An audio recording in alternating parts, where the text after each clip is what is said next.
কৃষক সাথী চ্যানেলের পক্ষ থেকে সমস্ত চাষি ভাইদের জানাই অভিনন্দন। বারবার আমাদের পিএইচ কথাটা উঠে আসছে। পিএইচ আসলে কি? সমস্ত চাষিদেরটা জানতে হবে। আমরা কখনোই কোনো কিছু না জেনে না বুঝে আর কিছু করব না। এইভাবে আমরা সমস্ত চাষিরা তৈরি হব। এইভাবেই আমাদেরকে প্রস্তুতি নিতে হবে।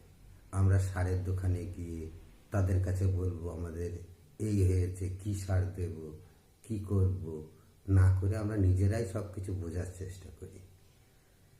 এইবার পিএইচটা হচ্ছে অম্লত্ব খারত্ব মাপার একটা স্কেল, মানে যাকে বলা হয় মাপকাঠি। এটা 0 থেকে 14 পর্যন্ত। আমরা যেসব চাষ করে থাকি সমভূমিতে